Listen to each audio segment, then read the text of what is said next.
17'ten başlamadık ha. Bismillah ve salatu ve selamu ala Resulillah ve ala alihi ve sahbihi ve men vala.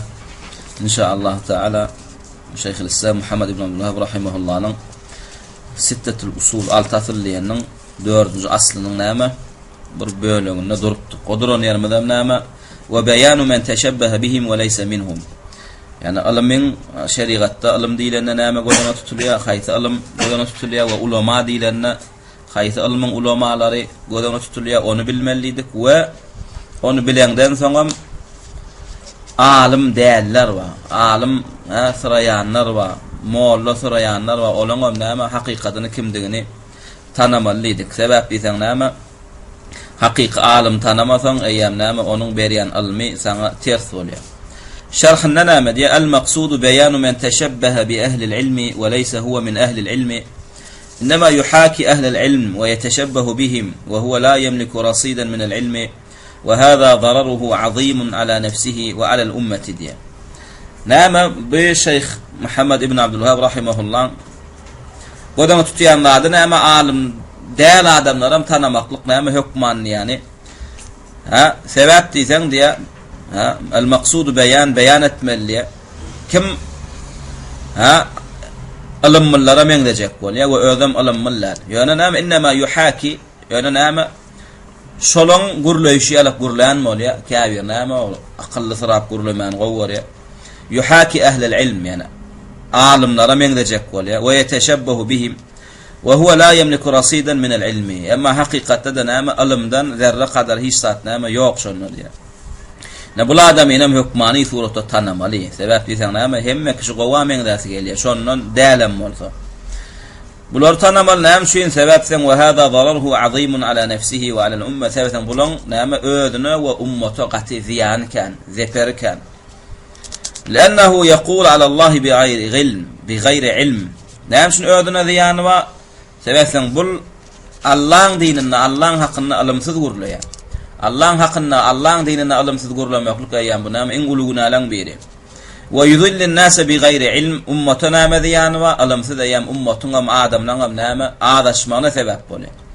Allah Taala näme diýär An'am surasının 144-nji aýetinde "Femen azlamu mimmen iftara ala Allahi keziben liyudillan nase bi gayri ilm" diýär. Femen azlam mundan aňyrda kim zalim diýär. Şunu aty erbedeken näme ilmiň bolman, ilmli syramak, ilmiň bolman fetwa bermek erbedeken. Näme diýär? Femen azlam. Bu adamdan aňyrda kim zalim qadiýa? Näme üçin bu adam bu derejede zalim boldy? Sebäpden bu mimmen iftara ala Allahi kezibe. Aýan bu näme Allah'ın hakkynda yalan gurlady. Allah'ın dininde bilmän gurlady diýär. Näme üçin li yudillan nase bi gayri ilm. Şeýdiler näme adamlar azzardy, näme ilmsiz gurlar. Eýan bu nämetde Allah'ın hakkynda eýan näme yalan sözlede bolýar we adamlaryň näme adaşmaklygyna sebäp bolýar. Şoň üçin bu adam näme iň erbet, iň zalim adamlaryň näme hataryny görülýän adam eken. Wa qad qila yufsidu dunya arba'atun we näme şeýle bir aýdyran hikmetli söz amma diýär. Elhamdülillah. Dünýäni 4 adam zaýalar diýdi. Düşündiňmi? Dünýäni 4 adam zaýalar diýdi. Birincisi kim?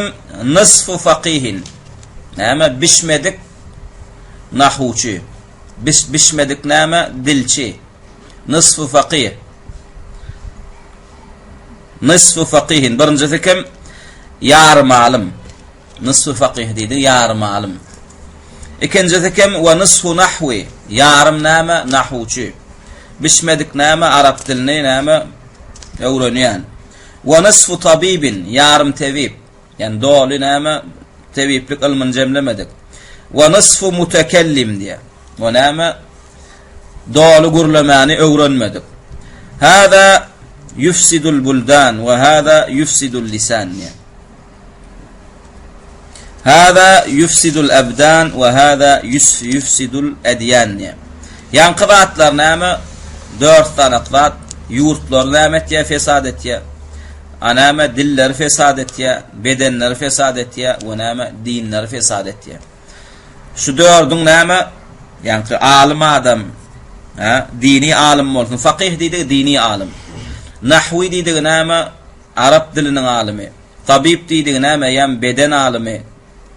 mütekellim diýdiň näme dilçiler şular näme doğaly ilmi yetmel derecede yetmän iliň öňüne düşseler ýa-ni bu adamlaryň näme hemmesem ýurtlaň näme dilleň bedenleň dinleň näme fesat bolmagyna zaýa bolmagyna näme sebäp boljak eken. طيب إنما نام ينمتنا غيد باريات نام يا شيخ الإسلام وقد بيّن الله تعالى هذا الأصل في أول سورة البقرة من قوله تعالى يا بني إسرائيل اذكروا نعمتي التي أنعمت عليكم إلى قوله قبل ذكر إبراهيم عليه السلام يا بني إسرائيل ديان بقرة قرقن زايتني وبريد يغرمكن زايتلارنا نعم دليل يتبتر الله تعالى نعم بني إسرائيل يذلن يعني يا بني إسرائيل بني إسرائيلكم يعقوب عليه السلام وغلر اذكروا نعمتي التي أنعمت عليكم دي يا أطلان دي شكر edin men size beren nigmatim دي بني إسرائيل berilen nigmat näme di dinni şunuňmy dinni Tevrat di şoň üçin biziň ummatymyzdan näme beni İsrailden şükür etmeklik talap edilen bolsa biziň ummatymyzdan näme Muhammed sallallahu aleyhi ve sellem'in getiren dinine, anama Kur'an-ı Kerim'e, sünnet nigmatlarına näme şükür etmeli. Indi şerhine gaydik geliyat näme diye şerhine. Allahu Celle ve Ala suratul Baqara fi suratul Baqara enzele ayatin kethiratin fi bani İsrail litezkirihim bi ni'metillahi aleyhim ve amarahum bittiba'i Muhammedin sallallahu aleyhi ve sellem ellezî ya'rifûne nubuvvetehu ve risaletehu fi kutubihim وبشرت به أنبياؤهم بدأها من قوله يا بني إسرائيل اذكروا نعمتي التي أنعمت عليكم وأوفوا بعهدي أوفي بعهدكم وختمها بقوله يا بني إسرائيل اذكروا نعمتي التي أنعمت عليكم وأني فضلتكم على العالمين واتقوا يوما لا تجزي نفس عن نفس شيئا ولا يقبل منها عدل ولا تنفعها شفاعة ثم ذكر إبراهيم عليه السلام فقال وإذ ابتلى إبراهيم ربه بكلمات Näme Allah Teala nämetdi diye Kur'an-ı Kerim'de ayetler indirdi. Beni İsrail'i var, Beni İsrail'i ýatladyp. Olary Allah'ın beren nigmatlaryny näme ýad ederler ýalyk. Allah'ın beren nigmatlaryna şükür ederler ýalyk. Ve Beni İsrail'e de näme Allah Teala näme bir ýad etýän zady näme Muhammed sallallahu aleyhi ve selleme ittiba etmeklikleri. Allah Teala näme dedi Beni İsrail'e?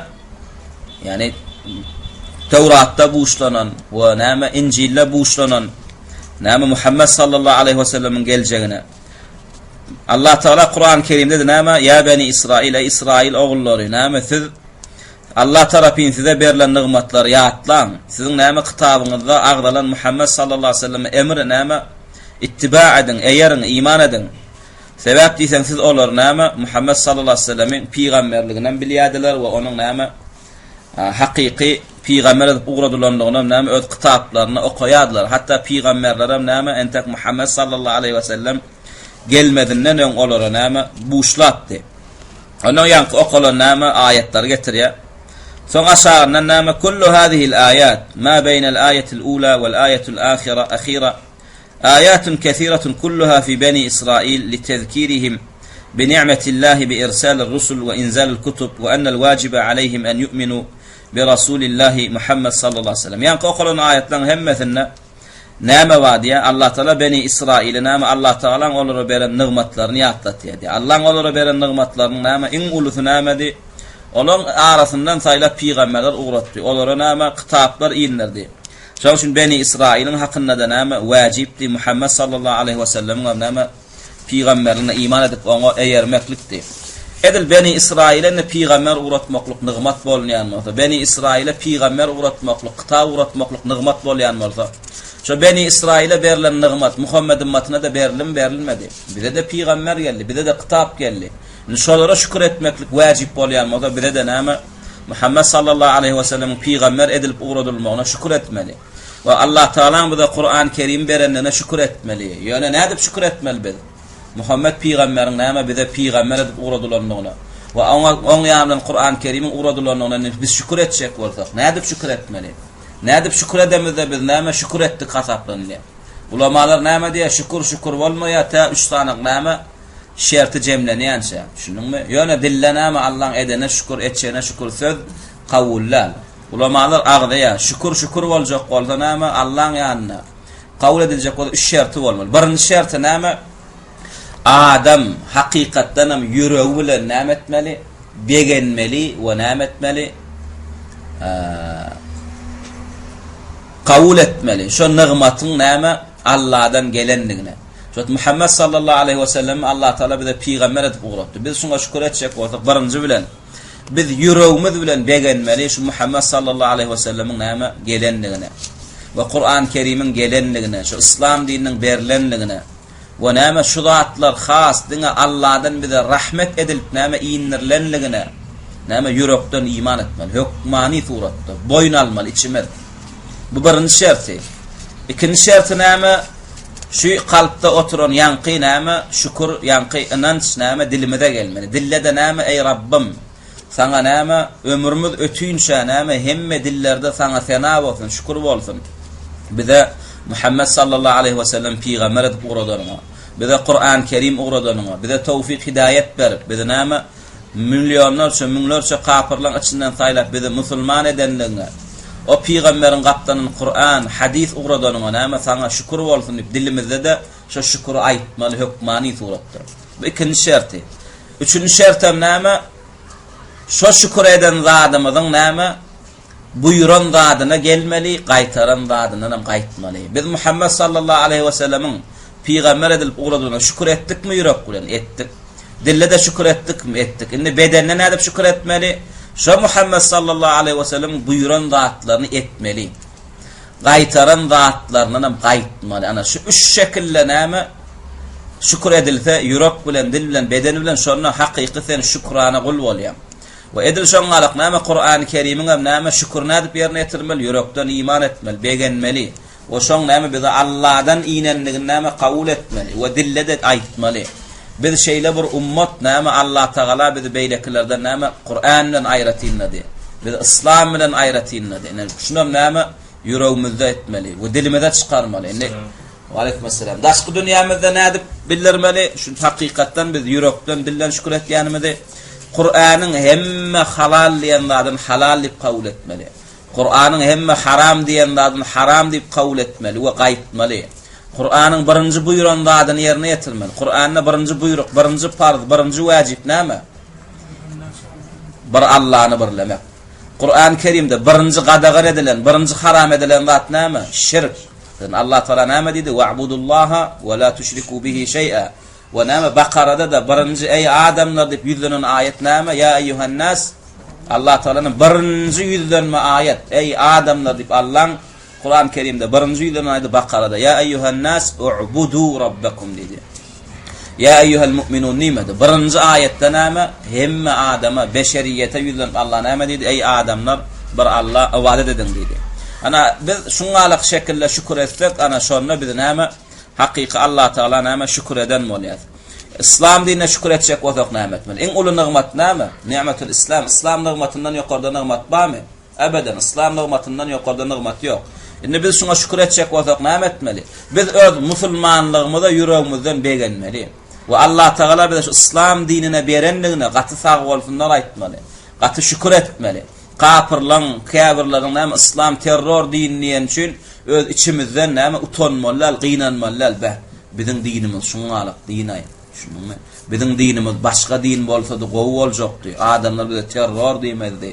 Plan diýmezdi. Eýem sen şükür eden, eýem sende bu düşünje bolsa, sen dinden çykýar. Ýa biz näme? Yüregimiz bilen sünnäqy begenmeli biziň musulmanlygymyza we biziň dinimiziň İslamdygyny we şu dinem Allah'ın dini, bize de iňiren Allah şu dini we yeketek hak din, yeketek kabul boljak din şu. We dille de aýtmaly, men musulman diýmen, dol öz musulmanlygymda buýsanýan diýmeli. We Allah da ýüzdemin şükür meni musulman edenligine diýmeli. We bedenne de näme? İşidinne gorkelmeli. İslam'ın buyuran zatlaryna gelmeli we İslam'ın gaýtaran zatlaryny gaýtmaly. Islenlik bir nigmatda näme? Şükürüň 3 zady tapylmasa sen näme? Nä şükür bolýar? Allah Taala maňa pul berdi. Dogry däme? Nädip men şükür etmeli? Birinji bilen şu puly maňa Allah berdi diýip kabul etmeli yüregimden. Şunuňmy? Ejem berdi, kakam berdi, wezipem berdi, aklym berdi, diplomam berdi diýmeler. şu pulu birinci bilen bana Allah berdi. Allah vermedik bolsa men näçe düzeltemem, men bir köpük qara sayam gadan bilmeýän nimeli. Şu näme ilki bilen dolu şu nygmaty Allah ýönkömeli. Ve dilinde de aýtmaly. Ka ýüregiňde dolu Allah ýönkömeli. Ve näme dilinde de aýtmaly. Şunu bana Allah berdi. Ve Allah da bana şu pulu beren şün şükür etýän nimeli. İkinci şertten tapılmadı. Üçüncü şerti näme? Şu Allah'ın beren şu pul nygmatyn men Allah'ın razy bolýan ýerine ulanmaly. Ve Allah'ın näme gaharyny getirýän, Allah'ın gazabyny getirýän ýerde de ulanmaly. Şunukdamy? Emma bizinkiler näme? Allah berdi diye ýüreginden, dilinden, ýöne eline maşallah bismillah halal zähmede düşýärem on gidip näme etýär? Araq alýar. Ya misal şu näme bozuk ýerlere sarp etýär. Ya da näme toy edenne bir topar näme haramçylyklara sarp etýär. Eýem sen Allah Taala näme şu beren nygmatyna dille, ýürekde şükür edenem bolsaň, üçüncü şerti tapylmady, sen şunyň näme näşükürlük bolýar we Allah Taala saňa näme günah ýady. Emma käbir adamlardan şu wagt näme emmagdan görýän tiňiz telewizorda ýa gazetlarda zatlarda näme käbir diplomly adamlardan interwýu alýarlar. Näsenen minister boldum, şunuňmy? Ýa-ni sen dünýäde millionerlaryň hatarına girdin. Senin näme bir aýtjak bir söýdüň zadyň barmy? Nädip şu derejelere ýetdiň zat diýenne? Näme diýen bolýarlar? Sen şu derejeye ýetdiň zat diýerler. Näme düdüdüň nawuk bolup durup, şunuňmy? Şu derejeye ýetdiň, iki üniversitede gutarupsyň. Näme sebäp bolu, näme iterdi diýenne, näme diýerler? Ay men kiçilikdenem diýe zehinli adamdym diýer. Şunuňmy? Hatta sadikde zatda da näme boýdoşlamdan men näme tapawutlanardym diýer. Şunuňmy? Kiçikämem ýaşym 3 boldy, bir 10 ýaş ýaly galyp barýardym. Okamda da men näme bar wagtym okuwa bererdim diýe. Şeýdi men näme şu derejeye ýetdim diýer. Şunuňmy? Allah ýönködimi şu? Allah ýönkömede, ýa bu näme şükür, şunuňmy? Senden milyon etse näme dogumlar we akyllylar bar. Ýa diplomy ýok. O sen derejeye ýeten derejeňe ýetmedin. Senden näçe akylly adamlar bar, garyp, garaşaý tapaýnak. Şunuňmy? Emma sen millioner boldun. Şunuňmy? Aklyňa dogumuňa berilýänmi? Onda senin akylly dogumlar bar. Näme üçin senden hem ýokary gatlaga düşmedi? Yani bu nygmat diňe näme Allah'dan berilýär. Şoň üçin her bir gul näme Allah'ın beren nygmatyna şükür etjek bolsa, hükmani suratda kalbi bilen, dili bilen, bedeni bilen bolmaly. Ona näme aýtdyk. Ýöne näme gynansaň köp adam näme inni nygmaty diňe maddi zatlar nygmat saýalar, şunuňmy? Gowjaýy bolsa, nygmat diýip saýar. Gow maşyny bolsa, nygmat diýip saýar. Owadan gelini bolsa, nygmat diýip saýar. Köp çagasy bolsa, nygmat diýip saýar. Şunuňmy? Emma din, İslam nygmatyny nygmat saýana, şunuňmy? Özüniň Muhammed ummatyndan näme nygmat saýana. Özüniň Qur'an ummatyndan näme nygmat saýana. Özüniň näme Sünni ummatyndan näme nygmat saýana, şunuňmy? Aslynda biz näme nygmatlaram ölçäp başarmaly we birinjilenem haýsy nygmatyň şükürni bermeli. Şonu bilip başarmaly. Oglanlar iň uly nygmat näme? Ni'matul Islam. Islam nygmatyndan ýokarda näme nygmat ýok. Allah Taala saňa bütün dünýäni gyzyllan doldurup berse, ýöne İslam nygmatyny bermese, şu dünýä maly saňa näme dowdakdan seni gutulduranok. Bütün dünýä üniversitetleriniň ilmini berse Allah Taala saňa diplomany berse, eň soňunda saňa İslam nygmatyny bermese saňa diplomyň peýdasy barmy? Diplomyň näme peýdasy ýok. Sen bir ýurduň prezidenti däl, bütün älim jahanyň prezidenti diýip goýdy seni. Dogrydymy? Ýöne eň soňunda saňa İslam nygmatyny bermedi, öllüň. Sen şu dünýäň prezidenti bolsaň, kıyamatda sen näme cehennemiň näme tutaşdyrgyç ody bolýan. O zatdan saňa näme peýdasy ýok. Ola birinji bilen Allah'ın beren nygmatlarynyň näme şükürni bilmeli we berilen nygmatlaryň derejesini bilmeli. Haýsy nygmat näme artyk şükür edilýär. We ýene bir bilmeli zat näme haçanna Allah'ın beren nygmatlaryna şükür edilmese, o nygmat diňe gitmeklik bilen bolýar. Her bir zadyň öz bagy bar. Şunuňmy? Her bir zadyň öz daňylýan bagy bar. Allah'ın berilýän nygmatlarynyň senne durmaklygy üçin näme daňylýan bagy näme? Şükür. Şunuňmy? Sen saňa berilýän nygmatlaň käbir näme? Ma'nawi. Saňa näme medip eliňe löpgölüňe düşenok. Şunuňma käbir zatlar näme? Maddi. Her bir maddi nygmat bolsun, ma'nawi nygmat bolsun. Şoň senne durmaklyk üçin näme? Bagy bolmaly. Şo bagam näme? Şükür. Şükür etmedinmi? Saňa İslam nygmaty berilenen bolsa da gitýär. Sana iman nigmat beren bolsa gitýä, şoň şüp näme şükür etmeli.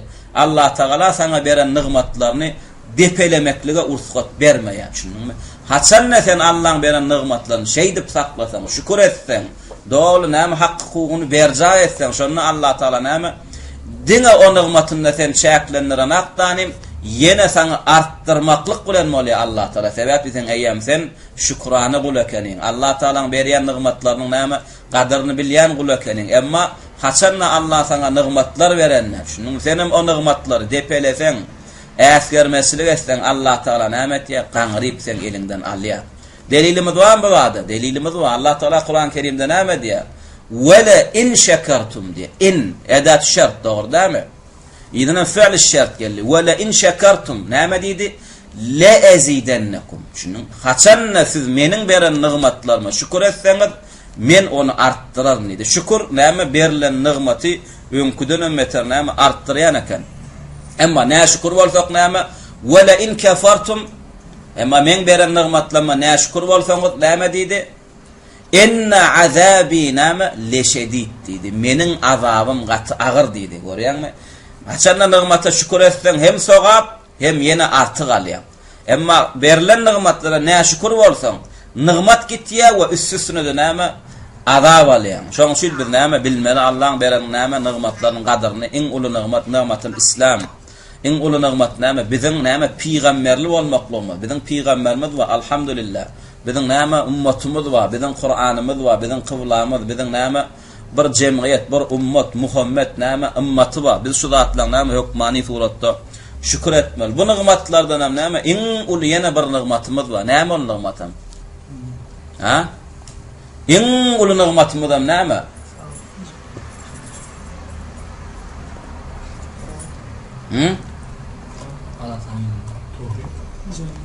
Allah hidayet.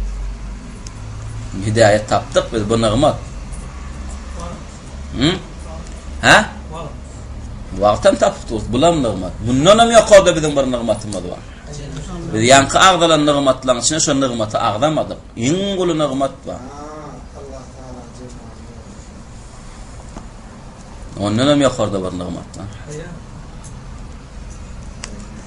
Biziň Allah'ymyz bar. Şunuňmy? Iň uly nigmat olanlar biziň Allah'ymyz bar, biziň eýämiz bar o. Biziň halygymyz bar. Şunuňmy? Iň uly nigmat biziň Allah'ymyz bar. Şunuňmy? Şoň şuýam şu Allah Taala'myzyň hem badygyna biz şükür etmedik. Allah Taala'mydan näme iman edenligimiz. Allah Taala bize tawfik hidayet berdi. Näme? Özüni tanap oňa iman eder derejede bize tawfik hidayet berdi. Hani näçe milyon milyardlar adamlar bar, Allahlar barmy? Ba Allah Taala hemmeň Allah. Ýöne olar tapy bildimi? Tapy bilmediler. Allah olara tawfik hidayet bermedi. Şoň şuýam näme? Bir topor daşa çokunup ber. Bir topor çöpe çokunup ber. Bir topor näme? Şeytana çokunup ber. Bir topor näme? Ayal erkege, erkek ayala çokunup ber. Yani gurçuğa çokunup berler, sygyra çokunup berler. Şunuňmy? Biz şu zatlara çokunýasmy? Ýok, biz näme? Hakyky näme?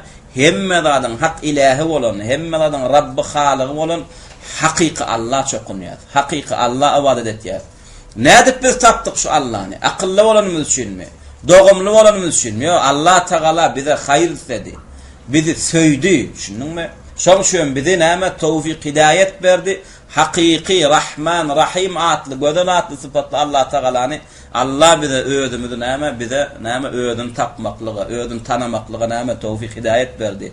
Şoň şuň biz Allahly, biziň Allah'ymyz bar olanlar. Emma näme köp adamyň näme Allah'y ýok. Allah'yny ýitirdiler, tapanaklar. Şeydem öýdüler, şo näme dolanlarda çokunjak bolýarlar. Şoň şu Ömer radıyallahu anhu elmadama jihada giden näme niýatda diýeneken. Kapırlan goşunyny gorkodyk musulman goşuna ýüzlenip näme diýenekenler? Seredin diýeneken. Kapyryň bizden sanamken, kapyryň bizden ýaragam-ken. Şuň kuneçenni musulman kapyr jenginde musulmanyň kapyrdan sanynyň ýa musulmanyň kapyrdan näme ýaragynyň ürsem gelen ýeri ýok. Ýöne Ömer hoňuny näme diýeneken? Biziň Allah'ymyz we olaň Allah'y ýok diýeneken. Şunuňmy? Biziň Allah'ymyz we olaň Allah'y ýok diýeneken. Şoň şu gelin her kim başardygysa Allah'syny ýad etsin diýeneken. Ondan Kur'an okuyan eken, miswak ulanan miswak ulanýan eken, namaz okuyan namaz okuyan eken, soňam tekbir çekip näme gidip alhamdulillah näme alman gaýdan näme galalary ýok. Şu neçeni näme alman gaýdan galalary ýok. Şoň şüp näme ýani şu asylda ýani aýatlarda Allah Taala näme Beni İsrail ogullary näme nigmatlar bilen ýatlatdy? Men size peygamber uğratdım dedi. Men size kitaplar uğratdım dedi. Şu uğradılan peygamber size aýtdy ýene bir peygamberin geljegini. Şu size iýinlerilen kitaplarda aýdyldy ýene bir peygamberin geljekligi. Ana geldi şu. Muhammed sallallahu aleyhi ve sellem geldi. Size bir tanyýaňyz, olam nigmat, barın iman edin dedi. Ana şu gelenden nigmada näşkur boldular, ana Ýewrey Hristiýan näme kıyamada sen şu kafirine gitjek köpçüligi. Şunmy? Emma bizemen musulman bol. Musulman bolansoň edenine de bermelimi? Ýok. Musulman bolansoň edenine de bermeliler. Musulman bolansoň şu nigmada şükür etmeden Allah alýa feňelimden. Näçe musulman dinden çykyp gitdiler. Asly musulman endi kim bolup berler? Krishna bolup berler. Dogry dämi? Gaýpdan gurlamylar. Asly musulman endi kim bolup berler? Yegowa bolup berler. Näme üçin şulardan iman nigmaty gitdi? Sizden olar näme şükür etmediler. Allah Taalaň buyuranlardan etmediler, gaýtaranlardan gaýtmadylar. Şunuňmy? Bir topar musulman endi näme bolup berler? Ateist bolup berler. Ola bolsa da näme etdi? Daşa çokun. Ol doli Allah diýileni inkar etdi. Allah ýok diýe, kıyamet ýok diýe, ölen soň dirilmek ýok diýe. Şoň şu musulmanlar näme haýsy wagtda bolsun, haýsy zamanda, haýsy mekanda bolsun, Allah'ın beren nigmatlaryna näme şükür etmekligi farz. Ve nähilek ýagdaýda, nähilek halla bolsun, nähilek gatlakda bolsun, Allah Taala'nın beren nigmatlaryna näme şükür etmekligi farz. 7 ýaşdan 70 ýaşlarçany. İň pes wezipedäkiden iň beýik wezipedäki adama çen hukmani suratda näme şükür etmeli. Allah Taala'nın näme birinji şükür etmekligi näme Allah Taala ibadet etmek. Allah Taala'nın ibadetde birlemek, kıssanyňda bir Allah'ın çağırmaly. Bar hajatyň maksat muradyň bolsa Allah'dan soramaly, onu söýmeli, ona sygynmaly, ona boyun bolmaly. Özüň näme Allah mätäşdigini bildirmeli. Özüň Allah'ın öňünde ejizdigini bildirmeli. Ana şanda şeýsen Allah Taala sana näme hassa hayır bereketlerini artık inlerýär we hassa sana näme nigmatlaryny öňküden ömmeter näme şükür etmeklige öýdi tawfik hidayet berýär. Şoň üçin biz musulmanlara näme Allah Taala'ma da şükür etmeli we näme özümizden iman nigmatyna, islam nigmatyna şükür etmeli.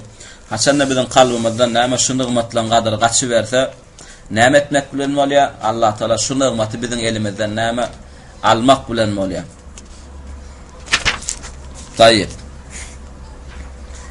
Ve näme iň esas alamatam näme şu Allah Taala'nın beren nigmatlaryna şükür etmeklik. İslam dinine näme, islam nigmatyna, iman nigmatyna, Muhammed sallallahu aleyhi ve sellem peygamberimiziň nigmatyna iň uly şükür etmekligimiziň näme şükür etýänligimiziň alamaty. Al-Imran suresiniň şu 31-nji aýatyny getiripdir. Metinde näme diýär? Ente o yetemde akmy? Onu kuda geçmeli. ويزيده وضوحا ما صرحت به السنة في هذا من الكلام الكثير أي البين الواضح للعام البليغ. ثم صار هذا أغرب الأشياء وصار العلم والفقه هو البدع والضلالات وخيار ما عندهم لبس الحق بالباطل وصار العلم الذي فرضه الله تعالى على الخلق ومدحه لا يتفوه به إلا زنديق أو مجنون وصار من أنكره وعاداه وصنف في التحذير منه والنهي عنه هو الفقيه العالم ديا. نعم ديا Qur'anna sünnetde näme başga da has näme Allah Taala aýdynlap aýtdy diýär şu ilmiň näme gadyryny bilmekligini we ilim diýilende näme şeriat ilmi gözüne tutulýanlygyny we ulama diýilende de näme dini alimler gözüne tutulýanlygyny Allah Taala näme düşünjege näme zat goýmady. Hatda näme belit diýdik bir sowatsyz bir zehinsiz adamam düşüneýin ise Allah Taala näme şunu düşünür derecede näme Qur'anda da açıkladı we näme sünnetde hadisde de näme açıklatdy. Ýöne gynan sagam diýär näme thumma sara hada agrabul eşya. Gynan sagam näme dini ilmine gaýtmaklyk ýa dini alim bolup ýetişmeklik näme iň geň alynýan zatlaryň biri bolup galdy diýär. Hakykam şuňa alap dine gelmeli, Allah'ın hükmüne gelmeli, Kur'an'a, hadise gelmeli. diýilýän gurrun näme gen. Näme diýerler? Onda näme adamlara ýyra galmalym diýerler. Şunuňmy? Yani biz beýdiýsek oglanlar meditsina okumallar diýemi da. Ya guruluşçylyk okumallar diýemi da. Ya başga ilmler okumallar diýemi da. Ýöne näme birinji okulmaly ýerde goýulýan ilim şu bolmaly diýer. Şunuňmy? Ve beýdiýsek beýleki alimlary näme silamallar diýemi da. Ýöne birinji näme sila hataryna goýulýan alim dini alimler bolmaly diýer. Beýleki adamlar näme halk ýurt bähwit meselelerine näme maslahat soramallar diýemi da. Hersini öz ilmine näme maslahatçy etmeli, soramaly. Ýöne şo maslahat edilýän ýerlerden dini alimam goýulmaly diýer. Şol alimam goýulmaly diýer. Ve hemmesinin en soňunda berilýän maslahatam näme? Şu dini alimyň din teredesiniň üstünden geçirmeli diýer. Dine gawat gelinen maslahaty almaly, dine gawat gelmediňem almaly diýer. Emma näme bu atlar gen alyp, gen öğrenmek näme diýerler? Din, ya İslam ulamalar diýsen, näme onu barymyz molla bolmaly. Molla bolmaly diýer. Hiç kim sana molla bol diýen. Ya barymyz mesçitde çüýremelim diýer. Hiç kim sana mesçitde çüýre diýen. Bular näme? İslam'ı öğrenmeli, çeşmelerden öğrenen aklar. Ömer radıyallahu anh näme derken? Namazdan soňra sopu sorap mescitten çykman oturanlar näme diýen eken Ömer? Gamçylap urýan eken. Seni kim eklemeli diýen eken? Bargyt eklenjet diýen eken. Şunuňmy? İslam'da mescitde çüýre diýen aksama. Mescitde Allah etmeli borcuny ýerine ýetirdiňmi? Bargyt eklenni. Şunuňmy? Ömer gamçylap urar eken. Näme sopu sorap mescitde sülmira oturýarsyň diýen eken. Bargyt eklenjet, kim eklemeli sen çağıran, kim eklemeli sen eleýin diýen eken. Mescitten gamçylap goýan eken. Beýdiýsek biz näme? Bar kişi molla bolmaly. Bar kişi mescitde çüýremeli. O diýilen her kim näme? Öz parzyny ýerine ýetirenden soň näme gitsin, dünýäwi işini etsin, okuwuna gosun, diplomunu alsyn. Hiç kim ona näme molla da bolýanak. Hemme zatdan üzülle dine girem diýlenak. Din aslyndan saňa näme üzüllýänak hemme zatdan. Ýöne hemme zady näme diniň mizanyna tutýar, diniň terazisine tutýar. Din saňa näme başga iş sadam diýenak. Näme diýär? Wa saral ilmu wal fiqhu wal bid'u wal dalalat. Wa näme tersine näme bid'at we adaşan zatlara ilm boldy diýär. Ilmam näme ilim bid'at boldy, adaşan boldy diýär. Şu sünneti bersen näme sünnetin ýerine bid'at tutýarlar. Bid'at tutmak sünnet boldy. Adaşan ilimler öwrenmek näme hakyky ilim boldy. Ve khiyar ma indahum labsul haqq bil batil. En gowdiýanyňam näme haq bilen batil garyp berýär. Haq bilen batil tapawutlandyp bilen akdyr. Ve sara al-ilmu allazi faradahu Allah Taala alal halqi ve madahahu la yetefawwahu bihi illa zindiqun aw majnun. Ve şeýle düşünjä geldi diýär adamlar, Allah Taala näme mahlukatlaryň üstüne näme ilmi farz etdi? Birinji farz edilen tawhid ilmi. İman ilmi. Ve Allah Teala'nın birinci öwen ilmi näme? Dini ilmi. Şunuňmy? Inne kim şu Allah'ın öwen ilmini, Allah Teala'nın birinji buyuran ilmini näme? Gurlayan adamam adamlaryň düşünjesinde kim bolup galdy diye? Kafir ya da däli bolup galdy diye. Şunuňmy? Inne kim näme? Hakyky şu Allah'ın inleren dinine gelmeli. Allah'ın biz ibadatda birlemeli, tawhide gelmeli diýse näme diýerler? Bular dinden çykan diýerler. Ya da bular näme? Ilmuran akyllar näme? Adaşypdyr diýerler. Yetefawwa gurlayan.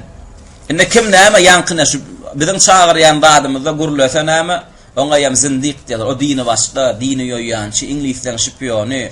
Bular hem pirin ýasan adamlary, düşündiňmi? Bular Wahabi, bular plan her tisde töhmedat diýerler, düşündiňmi? Indi peýgamberler çağıran dadyna çağırmak, peýgamberler gaýtaran dadyna gaýtarmak, Allah'ın gelin diýen dadyna gellimek, Allah'ın gaýdyň diýen dadyna näme gaýt diýmeklik näme? Adamlaryň nazaryna bu gurruny etýän näme olaň nazaryna kafir bolup galdy. Bu gurruny etýän olaň nazaryna däli bolup galdy. Şunuňmy? Olaň nazaryna hakyky alimam kim? Wa sara man ankarahu wa adahu wa sannafa fi at-tahdhir anhu wa an-nahy anhu huwa al-faqih al-alim. Olaň nazaryna alim kim? Ne şulan garşysyna çykýanam alim boldy diýip düşünýär. Ne şu da'watyň garşysyna çykýan, şu da'wata düşmançylyk etýän, şu da'watyň garşysyna kitap, kaseta çykarýanlaram olaň nazaryna alim boldy. Olaň nazaryna kim teňli tanada alim. Düşünýärmi? İskender ahunlar alim. Düşünýär. Näme üçin? Desen olar peýgamberiň dininiň garşyna çykdylar. Olar näme? Allah ibadet edin diýen adamlara düşmançylyk etdiler. Terede näme? Dolu ütgödi. Terede dolu näme aylanny. Allah'ın dinine çağıryan kafir bolly, bulara düşmançylyk etýänim kim bolly? Muslim bolly, alim bolly, pir bolly, ahun bolly. Şunukdamy?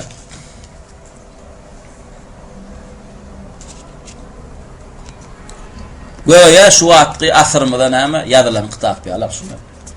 Näme üçin? Sebäpden ummatyň oglanlary şo kesel dermanam şo derman. Şunumy? Ummatyň hiç saçanan bedeni keselläna. Şunumy? Bedeni keselläna diýdi bir adam sır gowla bilýär. El aya kesel bilýär. Ýöne 10 kesel näme ummata jemgyýete näme täsir ýetene. Ummatyň kesel näme-de ruhunna. Şunuň şoň zamanasyna näme kesel şu wagtky. Şoň zamanysynda tawhide çağırandan garşysyna düşman bolan şu döwrem näme tawhide çağırandan garşysyna näme düşman boldy. Indi sen barıp näme la ilaha illallah Muhammadar Rasulullah näme musulman boljak bolan şu sözler diýmeli. Manilerini düşünmeli, manisyny itiqad etmeli. We sözüň buýurýan wadyna gelmeli, gaýtarýan wadyndan gaýtmaly. We dini bozýan zatlardan musulman näme daş durmaly. Şu dini bozýan zatdan bir ýerini etsede musulman dinden çykýar, musulman namaz okamaly, musulman zekat bermeli, musulman zina etmellär, musulman şirk etmellär, musulman süýtgorlyk etmellär, musulman Allah'ın we Rasulunyň dinini tutjak bolýanlar näme ýigrenmellär. Şuňalak gurrun etýän we näme diýerler? Bular Wahhabi diýär, bular dini ýanlar diýär, bular peýgamberi ýigrenýänler diýär. Emma kimde kim Allah'ını birlemelliýän bolsa bilin ol Wahhabidir diýenem kim olaň nazaryna ahun. Kimde kim näme halalan haramdan dil açanda ahuna Kur'an'dan hadisten delilin wamy? Sen şu diýän zatlaň bir Allah buyurdymy? Rasulullah Muhammed sallallahu aleyhi ve sellem edipdirmi? Kim sana şu soralar berdi? Bil ol Wahhabidir diýär. Şunu Kur'an hadise gelmeli. Şun deliline gelmeli ýa kim kafir şunuňmy? Bulan garşysyna çykýan, bular ýigrenlerýän, bulara düşmançylyk edip kasete kitaplar çykarýanlar hem kim? Ahun pir boldy. Yani Allah Teala näme ummatyň hal ýagdaýynda düzeltsin, haky gözleýäne isleýäne haky gorkasyň, soňra onu kabul etmeklige we bize de näme haky goramysyň, bilemysyň kabul etmeklige näme Allah Teala bize tawfik hidayet bersin. We ýamany şeri Allah Teala bize bildirsin we bildiren soňra näme şu şeri taşlap onun gaýtmakly Allah Teala bize näme tawfik hidayet ýardam bersin. Hakydyňa bilmeklik meselede, haky bilen soň kabul etmeklik näme mesele we näme ziyanam diňe bilmeklik mesele däl. Bilen soň şonu taşlamaklyk mesele. Bizinkiler näme zanan haramdan bilen aklarmy? Bilýärler, şunuňmy? Bileniň näme terediňde hisap ütgödeni, şo bilen soň taşlamaly şonu. Allah Taala söýmekligiň, dine garşy çykmaklygyň näme küfürdigini bilen aklarmy? Ya Allah ikilik etmekligiň, şirk etmekligiň küfürdigini bilen aklarmy? Emme kişi bilýär. Ýöne näme diňe bileniň ýeterlikde, bilen soň şonun gaýtmaly. Namazyň farzlygyny bilen aklarmy? Bir Allah ibadet etmekligini bilen aklarmy? Bilýärler. Barsam näme diýerler? Allah'dan bidin çöp başı gymyllamaz diýerler. Bilende näme peýda we Allah'y näme ibadetde birlemesen, bilende näme peýdasy we namazyň farzlygyny bilip okamasaň, bilende näme peýdasy we süýtgorlygyň haramdygyny bilip gaýtmasaň, zinaň haramdygyny bilip gaýtmasaň, Allah kilik etmekligiň haramdygyny bilip gaýtmasaň, näme o ilim saňa peýdasy ýok. Şunuňmy? Ilmiň hasan peýdasy we gaýtmalygyny bilip gaýtsaň we etmeligini bilbem etseň, şoň şüp näme alimler elmadamak dilek edenlerine diňe haky gorkoz diýip durmadyklar. Haky gorkoz diýen soňlary maňa şoňa amal etmeklige näme kömek etdiň. We näme belany, beteri, şeri, yamanam näme bildir diýip näme durmadyklar. Bildiren soňra ey Rabbim bize şonun gaýtmaklygy näme, şon terk etmekligi özüň tawfik hidayet ber, ýardam ber diýenler. Wallahu Teala a'la ve a'lam. Vesselamu aleykum ve rahmetullahi ve berekatuhu.